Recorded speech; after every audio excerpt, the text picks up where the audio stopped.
Buenas noches, nosotros somos Diana Ordóñez y Pablo Guzmán y en la siguiente presentación les pondremos el tema de los contratos internacionales en América Latina.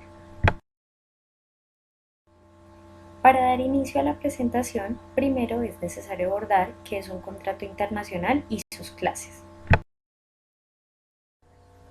Lo primero que debemos saber es qué es un contrato internacional. Un contrato internacional es un contrato que presenta puntos de conexión con dos o más países, es decir, con dos o más ordenamientos jurídicos. Como definición general, se puede decir que un contrato internacional es un acuerdo de voluntades pactado entre dos o más partes que tienen sus domicilios o residencias en estados distintos. ¿Cuáles son sus principales características? Primero, el libre consentimiento prestado por las partes. Segundo, la creación, modificación o extinción de una relación o negocio jurídico. Tercero, es una relación protegida por el derecho, por las leyes, usos y costumbres aplicables. Cuarto, busca la realización de una transacción internacional de carácter económico patrimonial con ánimo de lucro en un marco internacional de tráfico en masa con carácter habitual. ¿Cuál es la función del contrato internacional? La función del contrato consiste en fijar los derechos y obligaciones que corresponden a cada una de las partes a las que se refiere. Este actuará como medio de previsión y cobertura de riesgos, evitando así posteriores complicaciones que puedan hacer peligrar la debida ejecución de la relación comercial. ¿Cuál es la importancia del contrato en el ámbito internacional? El contrato, tanto interno como internacional, define el contenido y alcance de las obligaciones y derechos que corresponden a las partes. Es el instrumento de gestión de tal operación, que define las prestaciones que deberían realizar los obligados por ella y los derechos que se podrían prevaler. Ahora veremos qué importancia y qué ventajas ejerce la autonomía en los contratos internacionales.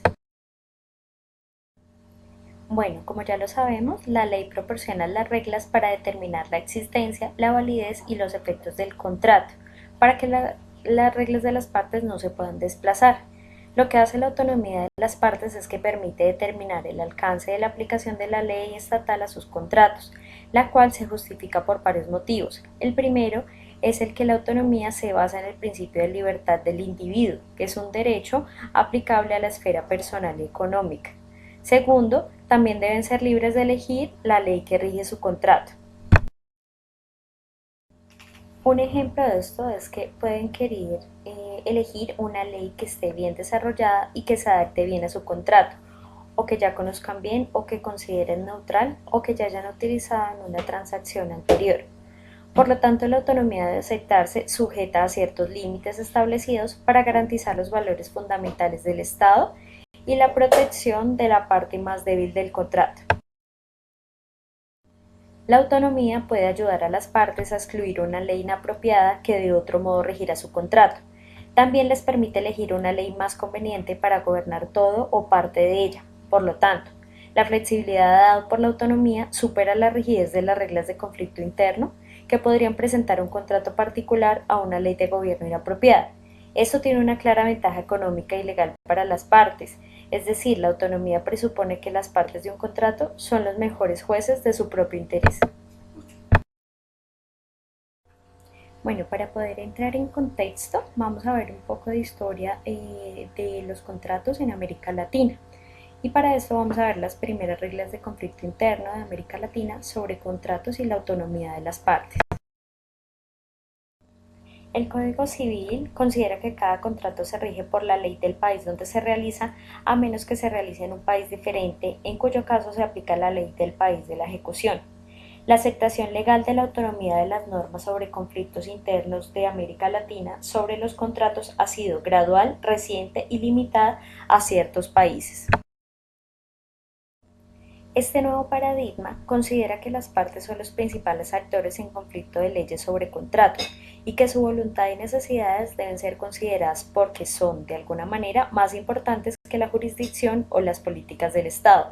Por lo tanto, comprende una reducción del papel del Estado en la determinación de la ley que rige los contratos internacionales y un reconocimiento de un papel importante en las partes en este tema. La autorización de la autonomía no reduce la soberanía del Estado, ya que es el Estado quien permite a las partes elegir la ley aplicable y establecer las condiciones para su elección. Bajo esta doctrina, algunas jurisdicciones latinoamericanas han logrado conciliar el territorialismo y la libertad contractual en sus reglas de conflicto. De hecho, el territorialismo y la libertad contractual pueden chocar entre sí cuando se aplica la ley a los conflictos. El territorialismo podría restringir la libertad contractual de los contratos internacionales si se sanciona demasiado estricta. Los países latinoamericanos ya no necesitan construir y proteger la soberanía nacional asegurando la aplicación de su ley territorial, como eran los primeros días.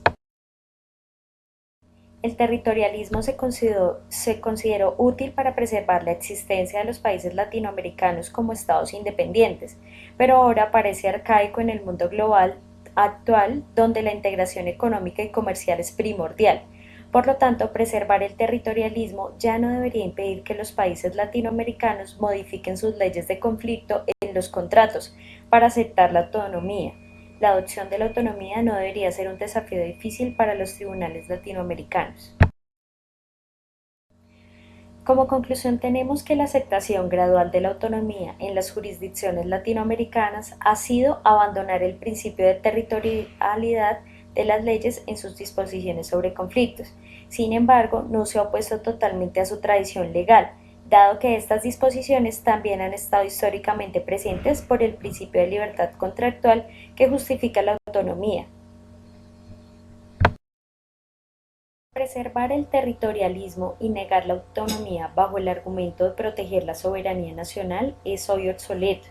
Los países latinoamericanos que tienen autonomía legalmente autorizada lo han entendido. Además, han decidido a favor de corregir y actualizar sus disposiciones sobre conflictos como una forma de mejorar la libertad contractual, armonizar sus leyes con las de la mayoría de los países y fomentar el comercio internacional. Como referencia, para realizar la siguiente presentación utilizamos la siguiente fuente que ven en la diapositiva. Les agradecemos por la atención prestada, que tengan buena noche.